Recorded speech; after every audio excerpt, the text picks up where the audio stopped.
Number 10. Withering Torment. 2/1 black, instant, destroy target creature or enchantment, you lose 2 life. When I saw this card initially spoiled, I was surprised since mono black enchantment removal is not common in card design. This also has the added benefit of being able to destroy a creature, and the spell itself is instant speed. I am sure this will be a staple in mono black Rakdos color decks that are in need of enchantment removal. Number 9. Split Up. 1 and 2 white, sorcery. Choose one, destroy all tapped creatures, destroy all untapped creatures. Split Up is a very efficient destroy all creature effect at only 3 mana to cast. Yes, this card can be more situational, meaning some creatures may survive on your opponent's battlefield. With that being said, for the most part, the player casting this spell should be able to benefit more than the opponents from this destructive removal. A basic strategy is just to simply attack an opponent that is least able to block, and in the second main phase, play Split Up, choosing all untapped creatures, which will preserve the creatures you tap to attack with, resulting in a one-sided board wipe. Number 8. The Jolly Balloon Man. 1 red white, haste, 1 colorless, tap, create a token that's a copy of another target creature you control, except it's a 1/1 red balloon creature in addition to its other colors and types, and it has flying and haste. Sacrifice at the beginning of the next end step. Activate only as a sorcery. At first glance, my mind thought these were just balloons. Upon further review, the horror! This spooky card synergizes well with creatures that have entered the battlefield triggers, with the only downside being the activation is at sorcery speed. You can certainly untap it as well using other cards and utilize this copy ability multiple times on your turn. Number 7. Enduring Tenacity. 2 and 2 black. Whenever you gain life, target opponent loses that much life. When Enduring Tenacity dies, if it was a creature, return it to the battlefield under its owner's control. It's an enchantment. It's not a creature. Past cards of similar effects, with life gain causing life loss, have shown to be deadly to opponents, and this snake creature just adds to that deck strategy with an extra benefit of returning as an enchantment upon death. Number 6. Giggling Skitterspike. 4 colorless, indestructible. Whenever Giggling Skitterspike attacks, blocks, or becomes the target of a spell, it deals damage equal to its power to each opponent. 5 colorless, monstrosity 5. If this creature isn't monstrous, put 5 +1/+1 counters on it, and it becomes monstrous. This baby face spider looks like the character from Toy Story, and the ability initially seems underwhelming, since the creature is just a 1/1 indestructible that deals 1 damage to each opponent, but the upside is massive with the monstrosity 5. Once the ability is activated, the toy will now deal 6 damage to each opponent on attacking, blocking, and being targeted by a spell. You can even proliferate the +1/+1 counters or double them. The most powerful aspect of this card is the ability triggers when this creature becomes a target of a spell, which includes your own spell, so you could theoretically trigger this creature multiple times in 1 turn. Number 5. Enduring Vitality. 1 and 2 green. Vigilance. Creatures you control have tap, add 1 mana of any color. When Enduring Vitality dies, if it was a creature, return it to the battlefield under its owner's control. It's an enchantment, not a creature. This elk synergizes with Enchantress style decks, and any creature heavy deck in particular that involves tokens to produce a boatload of mana from your creature's tapping. In most scenarios, a creature can be viewed as a downside due to their vulnerability to removal, but when this elk dies, it will return as just an enchantment, giving the creature an added layer of protection. Number 4. Walk-in Closet. 2 and 1 green, enchantment room. You may play lands from your graveyard. Forgotten Cellar. 3 and 2 green. Whenever you unlock this door, you may cast spells from your graveyard this turn, and if a card would be put into your graveyard from anywhere this turn, exile it instead. This room is sort of similar to a reserve list card that is as of now around $150 in price, known as Yawgmoth's Will, which is a 3 mana black sorcery that reads until end of turn. You may play cards from your graveyard. Yes, Forgotten Cellar costs more at 5 mana to cast spells from your graveyard until end of turn, but green in general has the most mana production capabilities. The other door, Walk-in Closet, is also effective, basically being a Crucible of Worlds with the upside of unlocking the other room later to cast spells from your graveyard. Number 3. Valgavoth Terror Eater. 6 and 3 black, flying lifelink, ward, sacrifice 3 non-land permanents. If a card you didn't control would be put into an opponent's graveyard from anywhere, exiled instead. During your turn, You may play cards exiled with Vagavoth. If you cast a spell this way, pay life equal to its mana value rather than pay its mana cost. This is not just a demon. It is an elder, which is a sign of great power,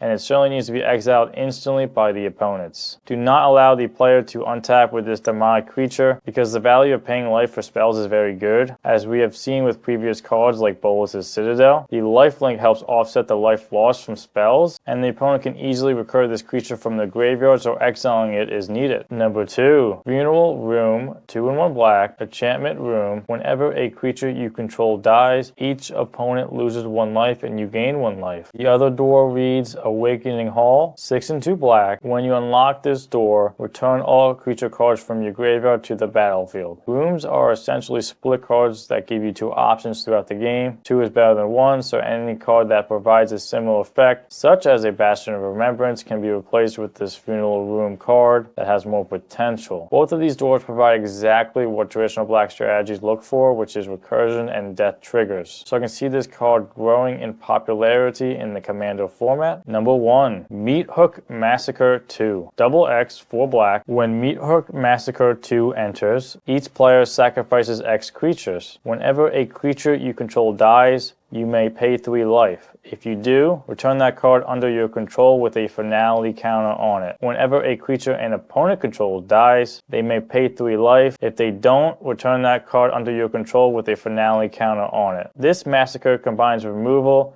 recursion, and life loss. Thankfully, this spell costs 4 black mana, so the playability of this card in Commander is more limited to mono black decks or 2 colors at most. Paying for double X, which is 2 mana for every 1 creature each player sacrifices, is a lot, but definitely achievable, and even if you just pay 4 black for the enchantment, it is still a value engine that will inevitably go burr. Stay deadly.